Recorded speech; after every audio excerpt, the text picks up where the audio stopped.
Soyez toujours joyeux quand vous êtes dans la maison de Dieu. Oubliez toutes les souffrances. Jésus revient bientôt. Que Dieu vous bénisse richement. Amen. Sans plus tarder, nous allons nous mettre debout pour la lecture de la parole. Nous lirons dans Ésaïe chapitre 6. Nous prenons les premiers versets jusqu'au verset 8. Nous lisons la parole de Dieu. L'année de la mort du roi Osias, je vis le Seigneur assis sur un trône très élevé. Et les pans de sa robe remplissaient les temples. Des séraphins se tenaient au-dessus de lui. Ils avaient chacun 6 ailes. 2 dont ils se couvraient la face. 2 dont ils se couvraient les pieds. Et 2 dont ils se servaient pour voler. Ils criaient l'un à l'autre et disaient: Saint, Saint, Saint est l'Éternel des armées. Toute la terre est pleine de sa gloire. Les portes furent ébranlées dans leur fondement par la voix qui retentissait. Et la maison s'est remplie de fumée.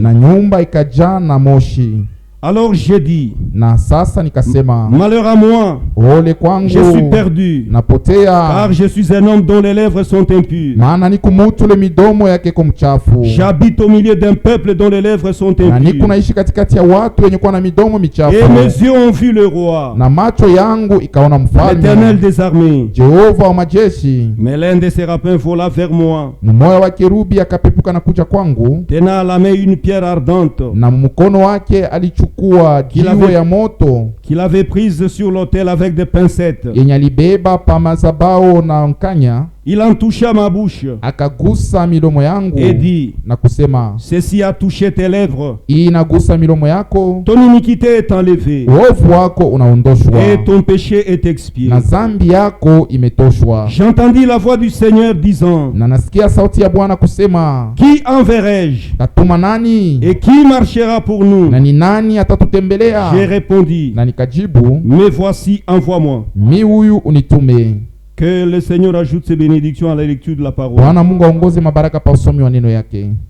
Jésus ne changez pas, ne changez pas, ne changez pas. Jésus ne changez pas, non jamais. Sema Yesu asibadiliki kamwe. Jésus m'a pardonné, m'a pardonné, m'a pardonné. Jésus m'a pardonné pour tout. Yesu alinisamea kwa lote. Seigneur notre Père, notre Dieu, ce soir nous te disons merci parce que tu as permis que nous venions dans ta présence. Pardonne nos offenses, nos manquements, nos erreurs, nos iniquités. Accorde-nous de bonnes dispositions pour que nous puissions écouter ta parole comme écoutent tes disciples. Bénis cette congrégation de façon spéciale. Bénis les bergers de cette église. Bénis les anciens, les diacres, les administrateurs, chaque frère et chaque sœur qui te sert dans cette congrégation, d'une façon ou d'une autre, de près ou de loin, de manière cachée ou ouverte, pour que cette œuvre aille de l'avant. Je m'abandonne entre tes mains, Seigneur.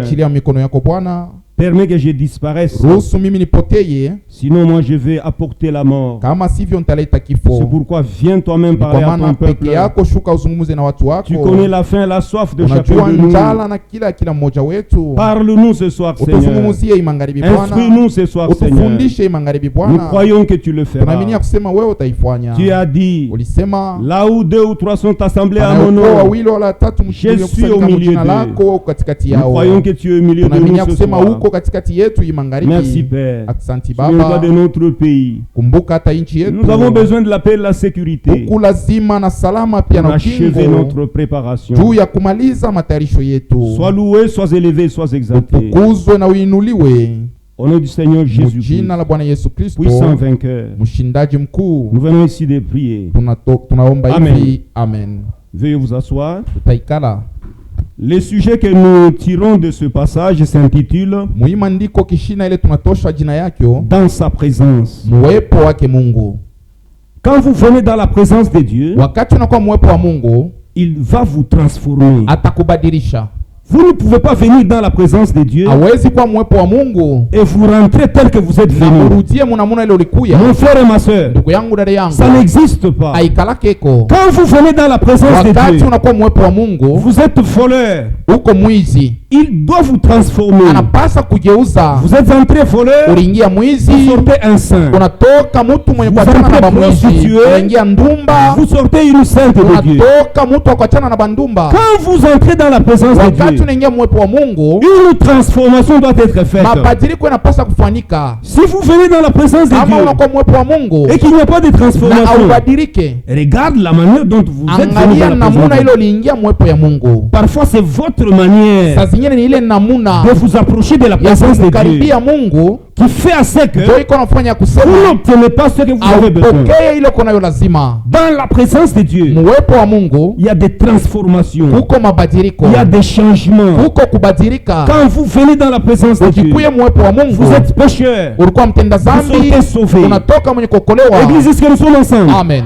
Quand vous venez dans la Kama présence de ulikuwa Dieu, mwepo wa Mungu, vous êtes malade. ulikuwa mgonjwa, Vous rentrez guéri. unatoka mwenye kutunzwa. Comment peux-tu venir dans la présence Namuna de Dieu? kanuneza kwa mwepo wa Mungu Malade, na magonjwa, Mais vous rentrez avec la maladie. unarudia tena na ile magonjwa Regardez yako. la manière dont vous êtes Angalia ile venu. namuna ulikuya, Tout dépend de la manière dont vous mambo venez. namuna ile ulikuya nayo. On ne s'habitue pas à Dieu. Abamuzobele yake Mungu. Quand vous venez dans la présence de Wakati Dieu, unakuwa mwepo wa Mungu, il faut venir avec révérence. unafai kuwa na heshima. Vous devez vous repentir de vos Unapasa péchés. kutubu mazambi Vous yako. devez vous humilier. Unapasa kujishusha. Reconnaître que vous êtes pécheur. Tambua kusema kwa mtenda Même moi qui zambi. prêche la parole Hata ce mimi soir, nahubiri neno hii je magharibi. suis un pécheur. Niko mtenda Je ne mérite pas de me tenir Sistahili devant vous. kusimama mbele Je yenu. suis un pécheur. Niko mtenda zambi. Mais quand j'arrive dans sa Lakini présence, nikifika mwepo je reconnais que je wake, suis natambua petit. kusema niko kidogo Ne venez pas sana. dans la présence de Dieu Hapana la kuya poitrine mwepo wa tombée. Mungu na kuvimbisa kilabu. Non, mon frère. Hapana ndugu Non, ma yangu. soeur. Hapana dada Nous yangu. tous nous sommes petits. Bote tu chini Dans sa sana. présence. Uwepo wake Mungu. Quand nous venons dans sa Wakati présence, tunakuwa mwepo wa nous Mungu, reconnaissons que nous avons tunatambua tort. kusema tuko na Nous nkosa. sommes petits. Tuko kidogo Nous sommes na des chini, pécheurs. tuko watenda zambi. On ne mérite pas. Hatustahili hata kustahili. C'est alors que Dieu Na entre en ni pale scène. Mungu anaingia mtendo Église, est-ce que sasa. nous sommes ensemble? Amen.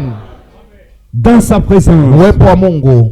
Quand vous venez dans la présence de Dieu, Wakati unakuwa mwepo wa Mungu, une transformation kubadilika doit se faire en vous. kunapasa kuonekana ndani Une yako. transformation Kubadilika doit se faire en moi. kunapasa kuonekana ndani yangu. Vous venez malade, Unakuwa mgonjwa, vous retournez guéri. unatoka mwenye kutunzwa, Vous venez affligé, unakuwa na mahuzuni, vous retournez consolé. unatoka na faraja, Vous avez des problèmes. uko na mambo. Dans sa présence, Uwepo wa Mungu vous avez la solution à des unapata problèmes. jibu kwa mambo yako. Comment Namuna peux-tu venir dans sa présence? kwa mwepo wake Tu rentres toujours unarudia avec des problèmes? na ile mambo ulikuwa nayo. Mon frère et ma soeur, Ndugu yangu, dada yangu, chez Dieu, kwa Mungu il y a des solutions kuko qui majibu n'ont jamais eu de problème. ile hayakuwaka na mamambo. Église, est-ce que nous sommes ensemble? Amen. Dieu a des solutions. Mungu ako na majibu. Dieu a la solution à ton Mungu problème. anajibu kwa mambo yako. Un problème que toi tu n'as pas encore Mambo eu. ile wewe yapata hata kupata Même jibu des iko hapo. maladies. Hata magonjwa. Il y a des maladies. Amen. Amen. Que les médecins ne connaissent Kuko pas. magonjwa ile baminganga bajue. Tu peux arriver chez les Unaweza médecins, kufika kwa munganga, il te traite, il te traite. anakupima Par après, na kisha yake il te chasse. anakufukuza. Vous n'avez jamais entendu des gens comme ça. Hamujasikiaka bantu kusema Il est vile. parti à l'hôpital. Anaenda kwa On l'a hospitali, traité. anamupima.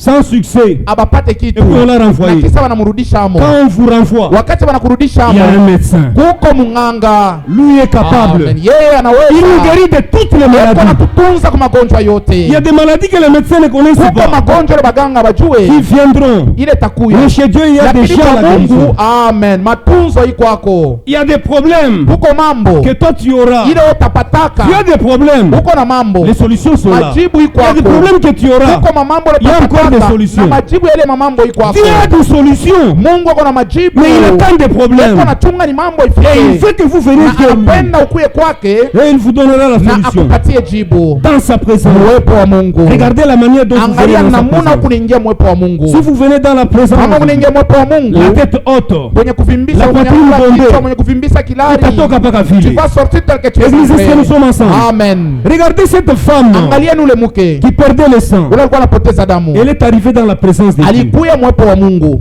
Elle a touché seulement les bords de son anagusa tu vêtement. ni chongo ya kanjo yake, Elle était guérie. na pale pale anatunzwa. Pendant 12 ans, Miaka 12 Elle a souffert. aliteswa, Mais quand elle a touché seulement le wakati bord, aligusa tu elle chongo était ya complètement kanjo, guérie. na pale pale anatunzwa. maintenant regardez Sasa ce angalieni soldat romain. ule askari wa Kiroma, La manière dont il s'est approché de la présence de Dieu. namuna ile alichofa mwepo wa Mungu, Il giflait Jésus. alimpika Yesu, Devine qui te gifle. anampika, Et nous te anasema croirons. taya ule anakupika na Il n'a tutakuaminia. rien obtenu. Yes, kupate Tout mokintu. dépend de l'attitude Mambo ni avec laquelle vous venez dans la ili présence de kulingana na Dieu. mwepo wa Mungu. Cette femme est arrivée dans la présence de Ule Dieu mke alifika mwepo wa Mungu dans une bonne attitude. na hali Il mzuri, faut avoir de bonnes dispositions. inafai kuwa na mahali Si vous mzuri. avez de bonnes Kama dispositions, kuna hali mzuri, le Seigneur agira. Bwana atatenda. Si vous n'avez pas de bonnes Kama hali dispositions, yako ina mzuri, utatoka paka tu vile. sortiras tel que tu Kama es vile venu, uliingia, tel que tu es ndio vile entré, c'est utatoka. tel que tu sortiras. C'est pourquoi tel que nous sommes ici, Hivi tuko il y a hapa, des gens qui seront bénis. huko bantu watabarikiwa. Pendant que nous parlons, Wakati tuko nasema Dieu fait des choses. Mungu ako anafanya mambo Dans la vie de chacun de nous. maisha kila mmoja wetu. On n'a pas besoin qu'il nous Hatuna ouvre les yeux lazima pour atufungule voir. macho tu tuione, Dieu fait des choses. lakini Mungu ako anafanya mambo Tu mafulani. sortiras. Utatoka Tu es déjà guéri. uwe mwenye kutunziwa. Parfois nous sommes guéris Saa hein, zingine tuko mwenye mais on ne kutunzwa, sait même pas quand lakini est-ce qu'on était hatujui guéri. wakati gani tulitunziwa. Dans la Amen. présence de Dieu. Amen. Muwepo wake Quand vous Mungu. venez dans la présence de Ama Dieu, unafika muwepo wa Mungu, faites attention. kibange Ayez de bonnes dispositions. upate kuwa na Dieu fera heshima quelque chose. na Mungu atafanya kitu Nous fulani. parlons de l'histoire du roi Kunasema Ozias. hadithi ya mfalme Hosea. Le roi Ozias Huyu mfalme Hosea était un jeune roi. alikuwa ni kijana, Il a accédé à la royauté à 16 ans. alipanda kiti ya ufalme na miaka 16 Il aimait beaucoup le Seigneur. na alimpenda sana Bwana. Si vous aimez beaucoup le Seigneur, Kama unampenda sana Bwana, il vous bénira. naye atakubariki, Parce qu'il vous a aimé le maana premier. yeye ndo alikupenda wa kwanza Et il vous na bénira. atakubariki. Ozias aimait beaucoup le Hosea Seigneur. alimpenda sana Bwana, Il mettait le Seigneur en première na position. nafasi ya kwanza alianza kumweka ni Bwana. La plupart des rois, Bafalme bamingi ils aiment la bière, la vie. banapenda kunwa maisha, Mais ce jeune roi, lakini ule kijana il aimait mfalme beaucoup le yeye Seigneur. alimpenda sana Il Bwana, mettait le Seigneur en première alimweka position. Bwana pafasi ya kwanza. Il mettait aussi le Seigneur Na en wewe première umweke position. Bwana pafasi ya kwanza. Toutes les fois que vous mettrez le Seigneur en Mara première yote utamweka position, Bwana pafasi ya kwanza, il s'occupera de vous. yeye atakugharamia. Mais qu'est-ce que nous faisons? Sasa tu unafanya nini? Nous reléguons toujours le Seigneur au dernier Unamweka plan. Bwana mfasi ya mwisho. La Bible dit, Biblia inasema cherchez premièrement le tafuteni Seigneur, kwanza Bwana, le royaume de Dieu. ufalme wake Mungu, Et le reste vous sera na hivi donné nabaki par-dessus. vitapewa kwa matabishi. Matthieu 6, verset 33. Mathayo 6:33. Cherchez premièrement le Tafuteni Seigneur, kwanza ufalme wa le mbingu, royaume de Dieu. ufalme wa Mungu, Et le reste vous na sera hivi donné vinabaki ni par-dessus. kwa matabishi mtavipokea. Vous faites la construction Wewe uko là. unafanya majengo kule, D'abord Dieu. mbele mtangulishe Mungu, D'abord la construction. mbele majengo, Et le Seigneur vous na bénira. Bwana atamibariki. Ne dites pas, oh, la Hapana rentrée de classe est kusema là. tunatafuta kurudisha watoto kwa masomo, Je dois d'abord préparer la rentrée de classe. nibauzie mbele mauniforme makaye, Vous mettez Dieu au dernier kumweka plan. Mungu kumkongo, Ça ne marchera pas avec lui. havitatembea pamoja naye. D'abord la Mbele construction. majengo ya kanisa ya Mungu, D'abord Dieu. mbele Mungu. La veuve de Sarepta, Ule mjane wa kule Sarepta, Élie lui a dit, Eliya anamwambia serre-moi d'abord unipatie mbele bie la petite quantité de farine qui est ile restée. punga kidogo iko mnyumba Et cette petite na quantité ile d'huile, mafuta kidogo d'abord moi, mbele unipikie et mie tu feras na après kisha pour ndo toi. utaipika yako. Elle a obéi. Alitii. d'abord Dieu. Mbele Mungu. Et quand elle a obéi, wakati alitii, le Seigneur a agi. pale Bwana alitenda. Elle est allée dans la cruche. Alienda kule kumtungi. Il n'a fait rien. Amukukua kitu. Mais comme elle avait obéi, quand elle est arrivée dans la cruche, anafika kumtungi, elle a puisé. Il y avait de la farine. Anapima mlikuwa Pendant 3 ans et demi, miaka elle, son fils, yeye na mtoto yake et Élie, na Elia, ils mangeaient. balikuwa nakula. C'était une chrétienne. Alikuwa ni Mkristo mwaminifu. J'imagine que même dans les alentours, nadhani hata pembeni ya kula alikuwa anaishi, les gens mangeaient watu walikuwa nakula à cause de l'obéissance. kwa ajili ya utiifu wake. D'abord la construction, mbele majengo ya Mungu, c'est l'œuvre de ni Dieu. kazi ya Mungu, Et le Seigneur vous na bénira. Bwana atamibariki. Faut pas vous faire des calculs. Msianze kufanya mahesabu mingi mingi. Non, moi d'abord les études. Mbele masomo. Le souffle de vie que vous avez. Ile pumzi uko nayo ile. Qu'est-ce que vous avez payé à Dieu? Ulilipa Mungu nini? Le souffle de vie que vous Ile avez. pumzi uko nayo. Vous avez payé combien? Ulilipa ngapi? Ne vous inquiétez pas du lendemain. Hapana kufadhaika juu ya kesho. Le lendemain aura soin de Kesho lui-même. itajangaikia mwenyewe. À chaque jour suffit sa Kila peine. siku inajienea Dans sa présence. uwepo wake Mungu. Le roi Osias, Mfalme Hosea il aimait beaucoup le Seigneur. alimpenda sana Bwana. Et le Seigneur l'a béni. Bwana alimubariki. Tout ce qu'il touchait était Yote béni. Hosea alikuwa na Il allait toujours de l'avant. na alianza kusonga Si mpaka vous mettez mbele. Dieu en Kama premier unamweka plan, Mungu si kumbele, vous mettez Dieu en première ukimweka position, Mungu kumbele, il vous bénira. atakubariki Vous connaîtrez du succès. na utapata Mais quand vous le utafaulu. reléguez au dernier plan, Kama unamweka kumwisho, les choses ne vont pas marcher. vitu havitaendeka. Église, est-ce que nous sommes ensemble? Amen. Il a été béni. Alibarikiwa. Osias était influencé par ses parents. Hosea alishawisha wala kuvutwa na wazazi Ses yake. parents étaient pieux. Wazazi yake walikuwa Et watawa ils ont influencé sa vie. na balivuta maisha yake. Nous aussi en tant que Nasi parents, kama wazazi nous devons influencer la vie de tunapaswa nos kuvuta enfants. maisha ya watoto yetu. La Bible dit, Biblia inasema c'est dans Proverbe Mezali 22 verset 6. 22:6, Instruis l'enfant dans la voie qu'il doit suivre. fundisha mtoto njia yeye kufuata, Et lorsqu'il s'est lavé, il ne wakati s'en atakomala détournera pas. asitageukia ile njia. Instruis l'enfant dans la voie Fundisha qu'il doit mtoto suivre. njia anapaswa kufuata, Et lorsqu'il s'est lavé, wakati atazeka wala il ne atakomala s'en détournera pas. asitatoka mwile njia. Et c'est comme ça que Osias a Ndio grandi. vile Hosea alikomala. Osias a influencé la vie Hosea d'Esaïe. alivuta maisha ya Isaya. Esaïe était un grand prophète. Isaya alikuwa ni nabii kuu, Il a été influencé par la vie alivutwa na maisha ya d'Osias. Hosea. Osias était un ami. Hosea alikuwa ni rafiki Ami à yake, Esaïe. rafiki yake ya Isaya.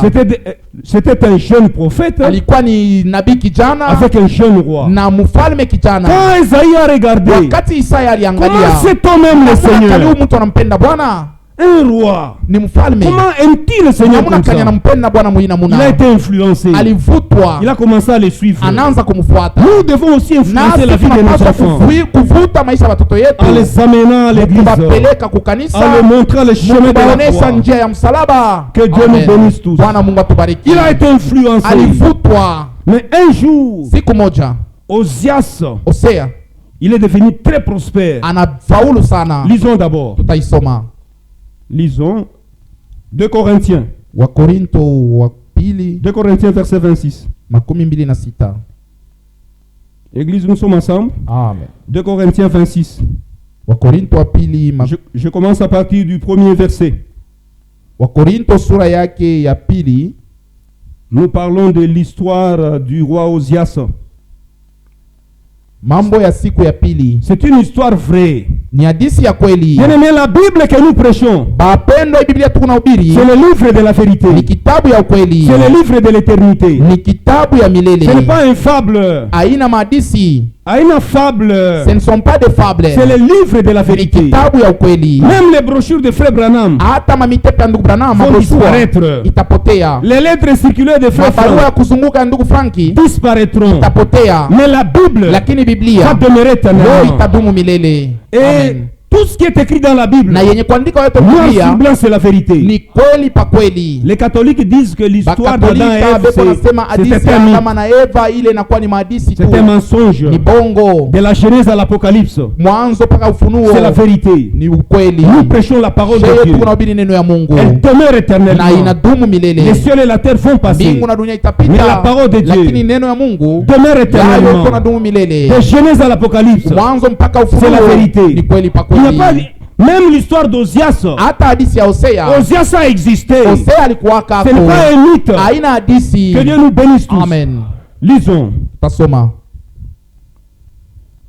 Tous les peuples de Juda prirent Ozias, Mambo ya siku ya pili mstari ya 26. âgé de 16 ans, et l'établit roi à la place de son père Amatia. Wakaji wote wa Yuda wakamchukua Hosea, alikuwa na umri wa miaka 16, na wakamutia mfalme pafasi ya baba yake Amatia. Ozias rebâtit Elok et la fit rentrer sous la puissance de Juda. Hosea akajenga Eloki na kuirudisha chini ya ulinzi wa Yuda. Après que le roi fut couché avec ses pères. Kisha mfalme kufa na babu yake.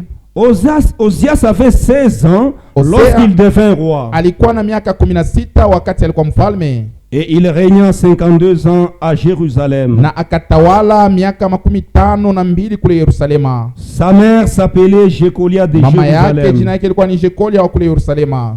Il fit ce qui est droit aux yeux de l'Éternel. Hosea alikuwa anafanya kinayokuwa kizuri mbele ya macho ya Jehova Mungu. Entièrement comme avait fait Amasia son père. Haka vile vile baba yake Amatia alifanyaka. Il s'appliqua à rechercher Dieu pendant la vie de Zacharie, Mu maisha ya Zakaria alijitia mkumtafuta Jehova Mungu, qui avait l'intelligence des visions de Dieu. na ni Zakaria alikuwa na akili ya kujua maonyo ya Mungu. Et dans les temps où il rechercha l'Éternel, Na mwakati alimtafuta Jehova Mungu, Dieu le fit prospérer. Mungu alimfanya afaulu. Dans les temps où il rechercha Wakati l'Éternel, alimtafuta Jehova Mungu, Dieu le fit prospérer. Mungu alifanya afaulu. Toutes les fois que vous allez rechercher Mara yote l'Éternel, utamtafuta Jehova Mungu, toutes les fois que vous allez chercher la mara présence du yote Seigneur, utatafuta uwepo wa le Seigneur vous Mungu, bénira. Bwana atakubariki. Que Dieu nous bénisse tous. Bwana Mungu atubariki wote.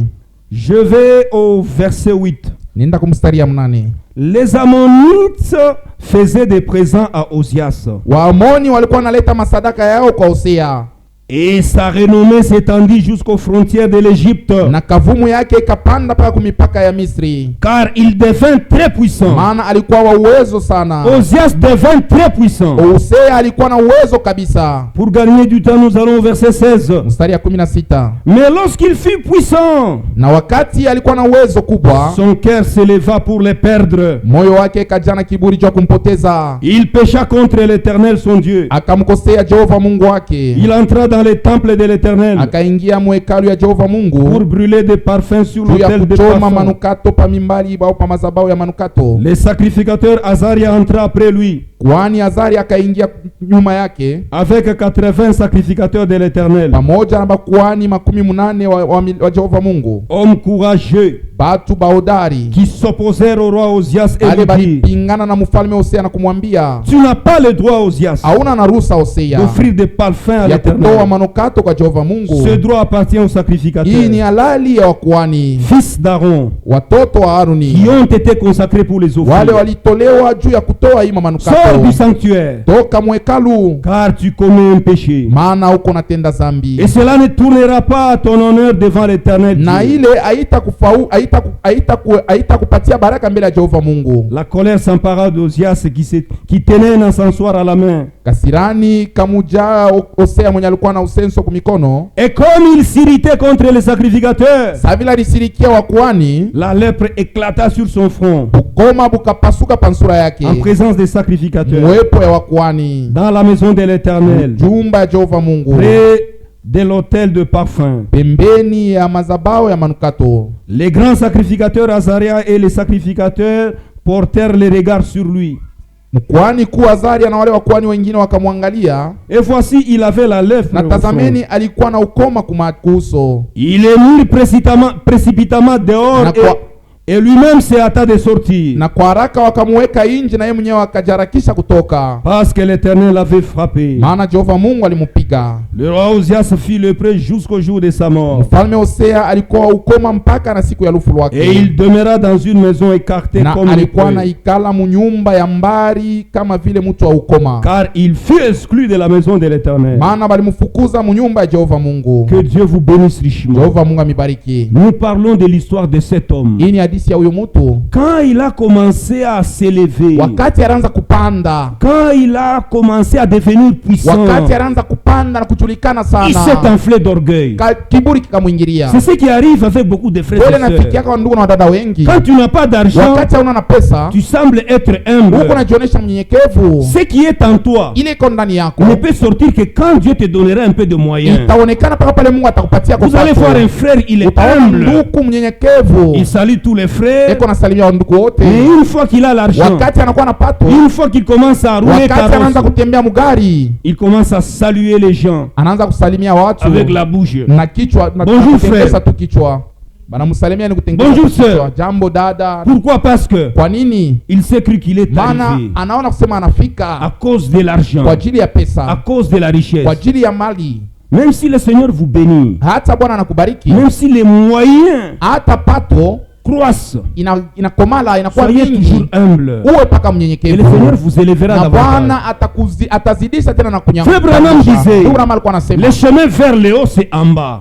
njia ya yulu ni chini, Le chemin vers le haut c'est en bas. njia ya yulu ni chini. Ma sœur, Dada yangu, si le Seigneur vous bénit, kama Bwana il anakubariki, bénit votre mari, anabariki bwana yako, soyez toujours humble. bakia paka mnyenyekevu, Saluez les sœurs et les frères. salimia bandugu na badada paka vile unawasalimiaka wakati Ne changez wote. pas votre manière de Hapana vivre. kubadilisha hali yako ya Ne changez kuishi. pas votre Hapana comportement. kubadilisha Soyez tabia toujours yako. humble. Bakia paka ule Et le ule. Seigneur vous Na bénira. Bwana atakubariki tena. Regardez l'erreur du roi. Angalia kosa ya huyu Quand il est mfalme. devenu puissant, Wakati anapanda sana, tout ce qu'il faisait allait de yote alikuwa l'avant. anafanya ilikuwa na faulu. Il s'est enflé d'orgueil. Anajaa na kiburi. Il n'était pas sacrificateur. Asikukuwa kuhani Pour prêcher la parole, juu ya kuhubiri neno ya il Mungu. faut avoir un appel, Inafaa uwe na mwito un envoi. na utumiwe Si vous pia. n'avez pas été envoyé, Kama ukutumiwe, ne prêchez pas. hapana kuhubiri. Nous avons beaucoup de frères Tuko na bandugu aujourd'hui. wa mingi À leo cause de kwa l'argent, ajili ya pesa. il va à Dubaï, Eko nenda kule il Dubai, commence à prêcher. anaanza kuhubiri. Frère, na mimi nahubiria Moi hapa. aussi je prêche. Kama mimi nachunga marchandise Je yenyewe, garde la marchandise en attendant. j'ai commencé à prêcher. Nianze mbele kuhubiri. Ici, on ne te connaît pas comme Hapa prédicateur. bakujue kama mhubiri. Mais à Dubaï, tu Kule prêches. Dubai uko na hubiri. Cesse, mon frère. Acha ndugu yangu. Si tu es prédicateur, Kama uko mhubiri, commence à prêcher d'abord ici. anzia mbele hapa chini. Et tu vas aussi prêcher Na là-bas. njoo utenda kule ngambo Parce que sasa. quand nous prêchons la parole, Wakati tunahubiri neno, nous avons le droit de prêcher partout dans le monde entier. huku na halali ya kuhubiri pali pote mudunia Que Dieu vous mzima. bénisse richement. Quand vous devenez puissant, Wakati unapanda sana, l'orgueil kiburi est sur le point d'entrer en vous. kiko karibu kiingie ndani Il faut commencer à yako. surveiller la chose. Inafai kwanza kuchunguza ile C'est kitu. un démon. Inakuwa ni pepo Et le roi mchafu. Ozias, Na mfalme Hosea il est entré dans l'église. anaingia mkanisa, Il a pris l'ascensoir dans sa anachukua main. usenso mikono yake, Alors qu'il n'avait pas na l'autorisation, japo hakukuwa na halali, il a voulu offrir le sacrifice. anapenda kwanza kutoa manukato. Dans l'église de Dieu, Mkanisa ya Mungu il doit y avoir des surveillants, munapasa kwa walinzi, les anciens, wazee, les pasteurs, wachungaji, les serviteurs de Dieu. watumishi ya Mungu. Ils doivent surveiller. Banapasa kwanza Lorsque la kuchunguza parole est wakati apportée, neno ils kunaletewa, doivent surveiller. banapasa kuchunguza. Kama mimi nahubiri vya kukunjana, Si je presse des choses ils tordues, doivent venir banapasa kuya pour m'aligner. juu ya kuninyolosha. L'église du Dieu vivant Kanisa ya Mungu aliye hai doit recevoir la pure inapasa parole, kupokea neno pas safi, les interprétations hapana particulières, matafsiri ya watu, pas une parole avec hapana mélange. neno ya kuchanga. On doit porter la pure Tunapaswa parole. kuleta neno Nous safi. sommes à l'heure où Tuko mwakati nous avons reçu la pure parole. tupokee neno safi. Nous prêchons la pure Tuko nahubiri parole. neno safi, Et quand nous prêchons na la pure wakati parole, tunahubiri neno safi, il y a des nouveaux-nés. tuko bakuzalika Dans les fausses doctrines,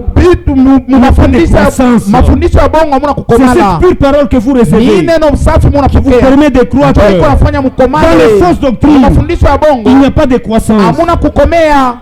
Ce que nous faisons ici, Ile tuko nafanya hapa c'est ça la préparation. ndio matayarisho. La préparation, Matayarisho elle n'est pas spéciale. aina ya kipekee. Non, il faut aller quelque Oh, part. inafai kwenda fashi Il fulani. faut attendre un Oh, prédicateur. kuchunga mhubiri fulani. Quand il viendra, wakati ule Il va se atakuya, tenir en l'air. ndio atasimama mumpepo. Alors que la préparation va Pale commencer. utapata Roho Mtakatifu. Non, mon frère. Bongo ndugu yangu. C'est ça la préparation. Matayarisho yoyi. Demandez aux frères et sœurs Lomba bandugu na de badada. venir écouter la Bakuye parole. basikie neno ya Mungu. Ce message, Hii ujumbe c'est le tout dernier. ndio ya mwisho. Après viendra Na l'enlèvement. kisa unyakulivu. L'heure est suffisamment avancée. Wakati isa kusonga mbele. Même la construction que vous Hata faites, majengo yetu tunafanya, continuez à faire la tuendelee na construction. kujenga Continuez à vous na préparer. tuendelee na kujitayarisha. Amenez les enfants à l'école. Mulete watoto kanisa Travaillez. na mutumike, Mais vous devez vous lakini préparer. munapaswa kujitayarisha. Le Seigneur viendra à Amen. l'heure où on s'y attend. Bwana atakuja mwili wakati Nous atujiongoje. devons être prêts. Tunapaswa kuwa tayari, Nous devons l'attendre. tunapaswa kumwongojea, Et nous devons aimer son na avènement. tunapaswa kupenda kuja kwake. Aujourd'hui, il y a des frères, Leo kuko wanduku comme il n'est pas marié, sa vile hajaoa, non, que Jésus attende d'abord que asema je me Yesu marie. achunge niowe mbele, siwezi kwenda na Parce que moi, bumbaraka je ne peux pas me marier. namna kanishita oa, Je n'ai pas encore acheté une voiture. sijauza gari. Que Jésus attende d'abord. Yesu achunge kwa mbele Que kidogo, Jésus t'attende na toi. mimi banite shefu. Préparez-vous. Mujitayarishe. Préparez-vous. Mujitayarishe. Vous pouvez vous marier. Unaweza kuoa. Vous pouvez travailler. Unaweza kutumika. Mais lakini soyez prêts. Amen. Uwe tayari. Jésus vient. Amen. À l'heure où vous Yesu anakuja mwile wakati il y a des frères et sœurs qui sont avec nous. Ils vont rater l'enlèvement. Watakosa unyakulivu. Hosea. Et s'est enflé d'orgueil. Alijana kiburi.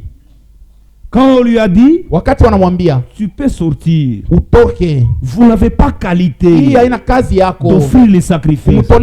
Il non, asema pana, tout ce que moi j'ai fait va toujours de l'avant. Non mon frère, restez à sa place. Ma soeur, reste toujours à ta place. Tu seras béni quand tu seras à ta place. Quand tu quittes ta place, tu ne seras pas béni. Osée c'était alibarikiwa kama mais quand il a quitté sa place, Dieu l'a frappé. Chaque fois que tu quitteras ta place, Dieu te frappera. Parfois tu te poses la question, comment est-ce que les choses n'avancent pas? Tu as déjà quitté ta place. Il faut rester à ta place. Même au niveau de la chorale, restez à ta place. Même au niveau des interprètes. Aujourd'hui dans les messages, nous voyons beaucoup d'interprètes. Ils commencent à interpréter. Après il commence à prêcher. Non mon frère, pour prêcher il faut avoir un appel. Si vous n'avez pas l'appel, restez à votre place. C'est là qu'il faut bénir. Le roi a fait 2 erreurs. Amen. Le roi a fait 2 erreurs. La première erreur, il s'est enflé d'orgueil. Et il s'est enflé de la colère. Quand les sacrificateurs lui ont dit, sortez, allez rester à ta place. Sortez. Il a rougi. Il a rougi. Et il n'y avait personne qui pouvait changer cette situation. L'œil de Dieu qui est dessus. Dieu quand il a regardé, on ne peut pas déranger mon œuvre là-bas. Il n'a pas la qualité d'offrir le sacrifice. Dieu lui-même est descendu sur le champ. Parfois quand tu as un problème avec quelqu'un, ne cherche pas toi-même à te défendre. Laisse Dieu te défendre. À moi la vengeance. À moi la rétribution. Tu as une dette envers quelqu'un. Tu dois payer. Si quelqu'un a une dette envers toi, toi tu es un chrétien. Il t'a fait des promesses. Il n'a pas payé. Mettez ça sur le compte de Jésus. Le Seigneur connaît. Ne fais pas vengeance. Il a dit lui-même dans sa parole, à moi la vengeance, à moi la rétribution. Ne vous inquiétez pas du lendemain. Le lendemain aura fait de lui-même. Chaque jour suffit sa peine. Osea, il s'est enflé d'orgueil et il était colérique. La colère la prise. La colère n'accomplit pas la justice de Dieu. Amen. Il est sorti quand Dieu l'a frappé. Maintenant son ami Esaïe, c'est l'histoire dont nous parlons ce soir. Quand il a vu la chose, Esaïe n'a pas compris. Comment cet homme, un homme bon, un roi pieux, un roi qui aimait le Seigneur, comment Dieu peut le frapper comme ça? Je ne comprends absolument rien. Esaïe est allé dans la présence de Dieu. Comme vous êtes venu dans la présence de Dieu, il n'avait pas compris. Toutes les fois que vous n'aurez pas de réponse, venez dans la présence de Dieu. Mon frère et ma soeur, laisse-moi te dire ce soir que la présence de Dieu n'est pas seulement ici. Les gens pensent que la présence de Dieu c'est seulement ici à l'église. Je vais d'abord dans sa présence. Même à la maison, même au service, même au marché, tu es toujours dans sa présence.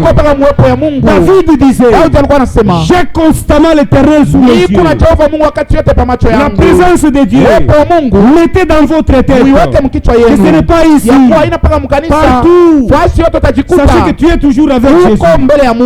Si tu es avec Jésus, tu es dans sa présence.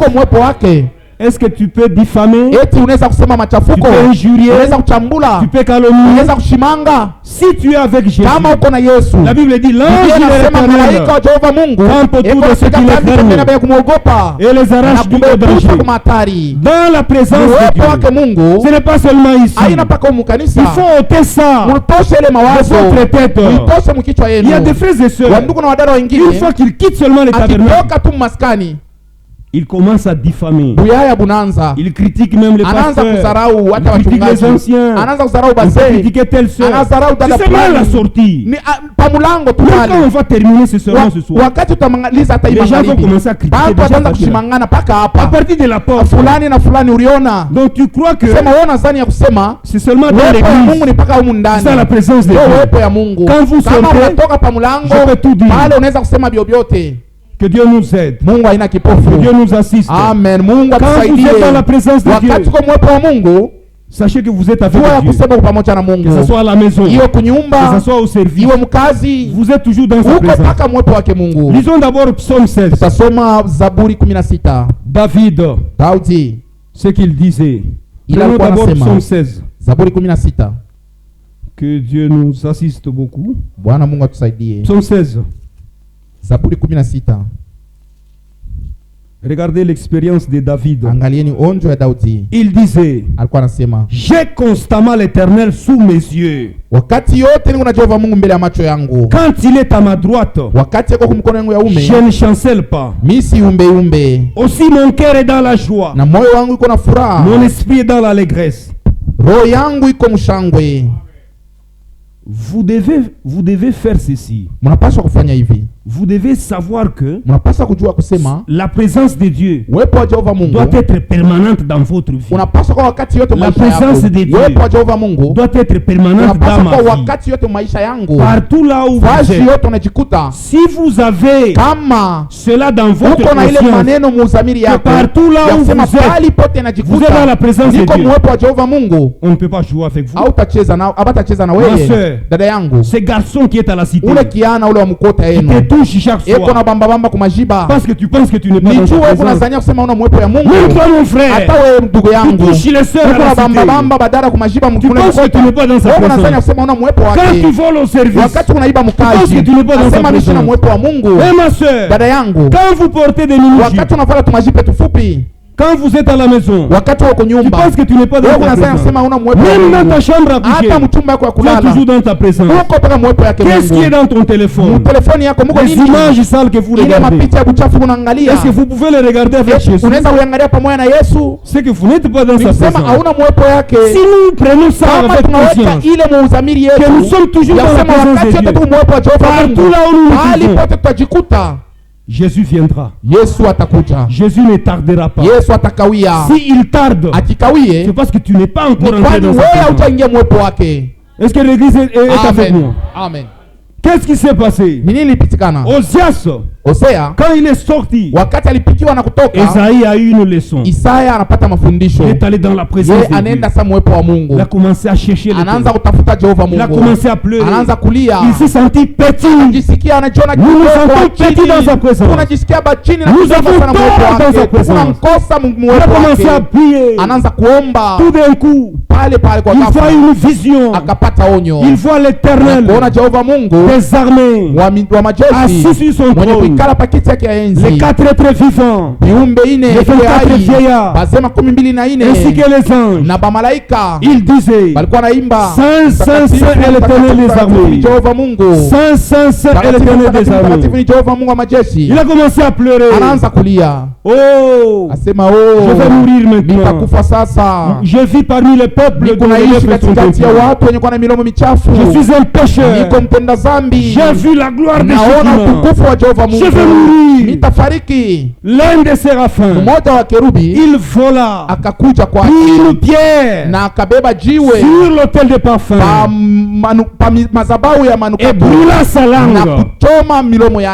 Il faut que ce soit que ta langue, que ma langue soit brûlée. La langue, c'est un petit membre qui suit tout le corps. Un petit membre, mais qui suit tout le corps. Sur tes paroles, tu seras condamné. Sur tes paroles, tu seras justifié. Ce n'est pas ce qui sort. Ce n'est pas ce qui entre qui rend impur. Mais c'est plutôt ce qui sort. Je peux manger sans me laver. Et ça problème. Je peux manger sans me laver. Je serai toujours pur. Mais si je commence à injurier, je commence à profaner, je commence à critiquer, je suis déjà impur. C'est ce qui sort. C'est pourquoi même à la Pentecôte, c'est la langue qui a été brûlée.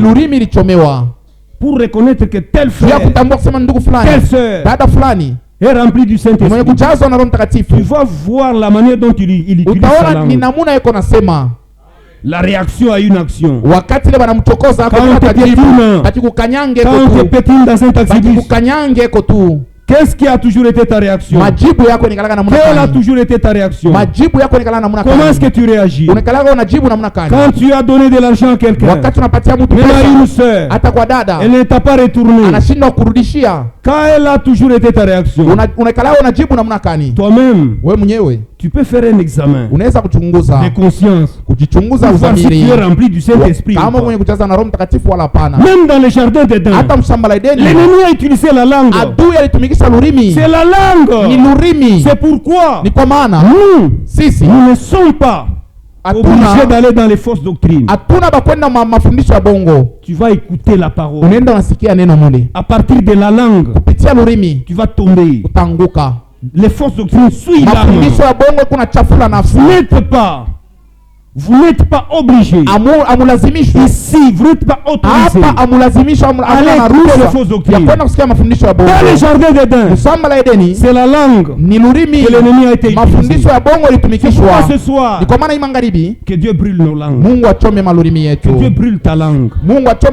C'est la langue qui va faire en sorte que tu puisses rater l'enlèvement. La langue. Que Dieu brûle nos langues. Nous critiquons les uns les autres. Et on va les faire seulement la sortie. Tu n'as pas été dans sa présence. La présence de Dieu, ça change. Et quand Esaïe a été brûlé, sa langue a été brûlée, Dieu lui a dit, qui enverrai-je? Me voici, envoie-moi.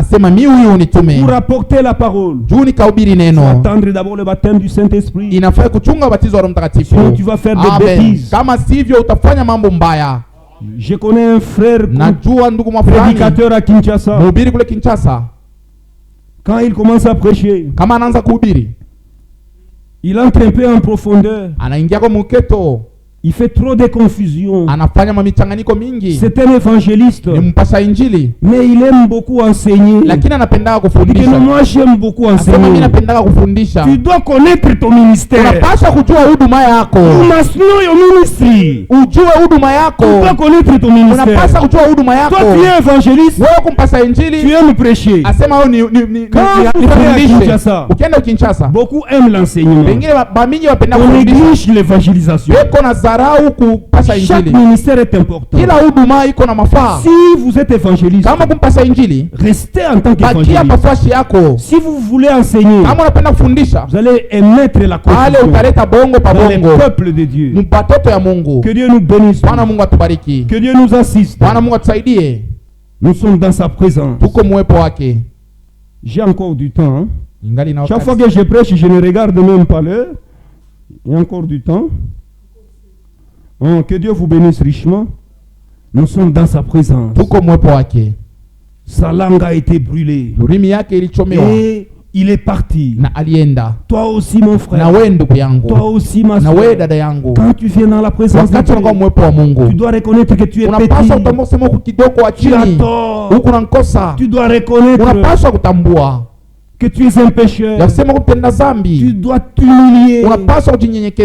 Et le Seigneur va t'envoyer. Quand vous regardez les séraphins, ils avaient 6 ailes. 2 dont ils se couvraient dans la présence de Dieu. Il faut la sainteté. Ne venez pas ici avec les saints dehors. Il faut la sainteté. Ne venez pas ici, mon frère, avec les pantalons qui est descendu. Il faut la sainteté dans sa présence. Il y avait 2 heures. L'humilité. Vous devez vous sentir toujours petit dans sa présence. Esaïe, un grand prophète, il s'est senti petit dans sa présence. Et toi et moi, est-ce que nous allons hausser nos épaules? Non, mon frère, non, ma soeur, dans la présence de Dieu, soyez humble. Esaïe, il s'est humilié, il a pleuré, il a reçu une leçon. Il avait mis sa confiance dans un homme. Ne mettez jamais ta confiance dans un homme. Il aimait beaucoup Osias. Esaïe aimait beaucoup Osias. Parce qu'il aimait le Seigneur. Et il a placé sa confiance en lui. Quand Dieu l'a frappé, il a reçu une leçon. Il a vu une vision. Il a vu le Seigneur de gloire. C'est cet homme en qui je dois placer ma confiance. Même si je prêche bien, ne mettez pas ma confiance en moi. Ne mettez pas ma confiance en mon frère. Demain il tombera. Demain je vais tomber. Même tout dit. Ne mettez pas votre confiance en lui. C'est votre conducteur. Mais au-dessus de lui, il y a un autre conducteur. Le conducteur des conducteurs. Mettez votre confiance dans ce conducteur. Ne mettez pas votre confiance en moi. Ne mettez pas votre confiance dans l'église. Mettez votre confiance dans son nom. Esaïe a reçu une leçon. Tu dois mettre ma confiance dans cet homme. Jésus ne meurt pas. Ma femme va mourir. Quand je vais mourir, elle ne va pas entrer avec moi dans la tombe. Moi non plus. Même si je prêche avec confiance, je n'entrerai pas avec elle dans sa tombe. Si elle meurt, ça n'est fini pour elle. Moi je continue ma route. Mon frère, ma soeur, même quand vous allez avec quelqu'un, il meurt, ou on le tamponne, tu dois continuer à partir. Son temps est fini. Tu dois continuer à partir. Le temps de frère Branham est fini. C'est le temps de frère Franck. Nous devons accepter notre aujourd'hui. Il y a un ministère qui travaille maintenant. Un ministère d'achèvement. Le ministère de frère Branham est déjà terminé. Quand quelqu'un meurt, le ministère prend fin. Tout tombe. Maintenant, Dieu travaille avec un autre homme. Dieu se révèle. Et l'œuvre de Dieu va de manière évolutive. Il travaille avec un homme. Le ministère de l'achèvement. Avec le frère Ewald Frank. Nous recevons différentes corrections pour que nous tous nous puissions atteindre l'achèvement. Nous devons accepter cela. Ceux qui rejettent ce ministère, ils doivent oublier l'enlèvement. Église, est-ce que nous sommes ensemble? Je ne suis pas franquiste. Ça c'est la vérité. Dieu a commencé avec Moïse. Au temps marqué, Moïse est parti. Il a suscité Josué. Dieu a commencé avec Branham. Branham est parti. Il a suscité Frank. Pour que nous tous, nous puissions continuer à marcher. L'enlèvement c'est pour bientôt. Je ne suis pas franquiste. J'enseigne avec des types. Et lui, quand il est parti, Élisée est resté. Moïse est parti. Josué est resté. Et c'est Josué qui les a fait entrer dans la terre promise. Que Dieu nous aide à comprendre ce qu'il fait maintenant. Nous servons Dieu dans les présents. Nous ne servons pas Dieu dans les passés. Que Dieu vous bénisse richement dans sa présence. Résumons. Nous parlons de la présence de Dieu. La présence de Dieu change les choses. Cette petite mère mexicaine est venue avec un bébé mort dans la présence de Dieu. Elle avait pris la décision. Le bébé était déjà mort. Les certificats de décès étaient déjà remplis dans le cabinet du médecin. Église, est-ce que nous sommes ensemble? Amen. Nous tendons vers la fin. Les certificats de décès étaient déjà établis dans le cabinet du médecin. Et la femme est sortie. Elle avait son bébé mort. Elle s'est posé la question elle-même. Dois-je aller l'enterrer ou dois-je aller dans la présence de Dieu?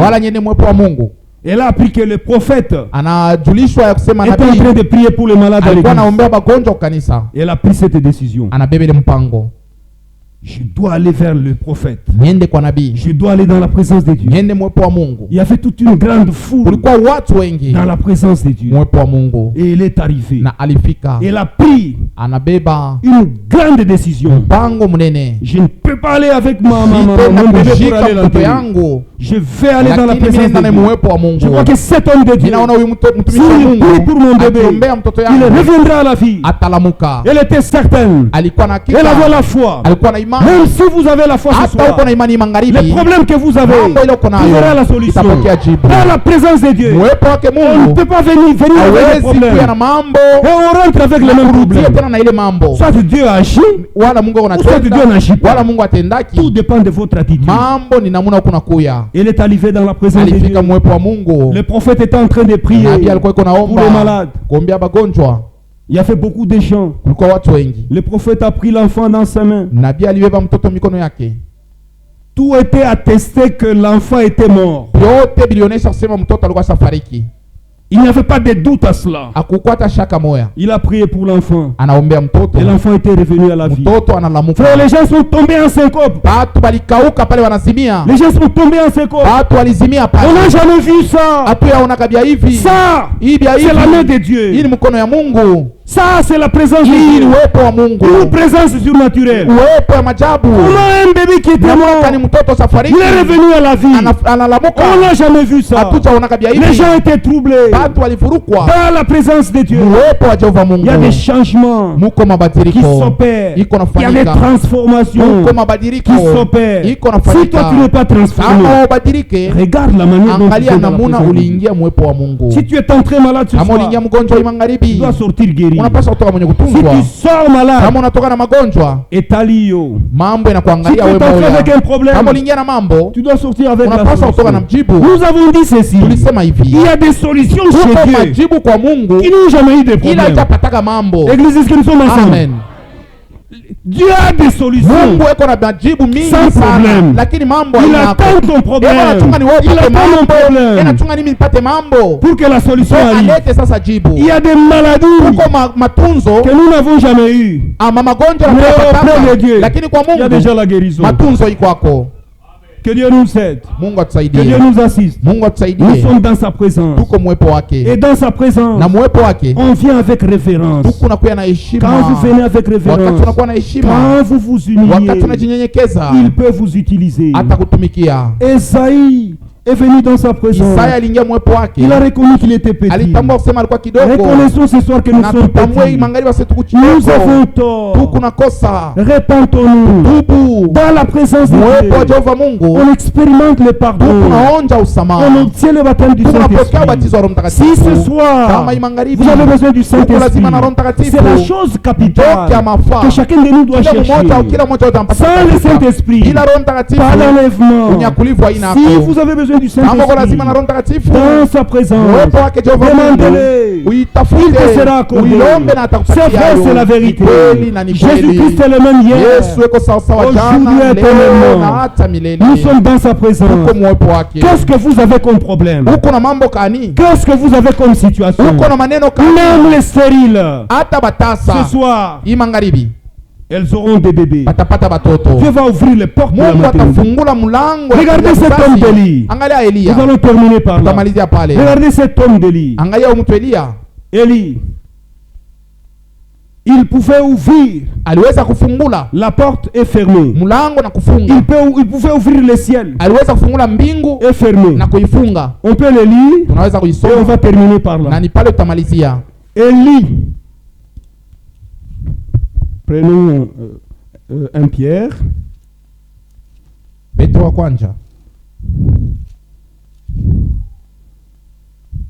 Nous prenons 1 Pierre 5.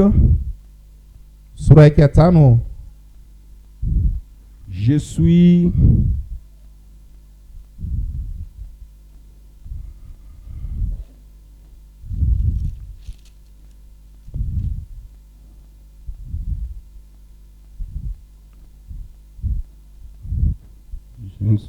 Nous prenons Jacques plutôt. Jacques.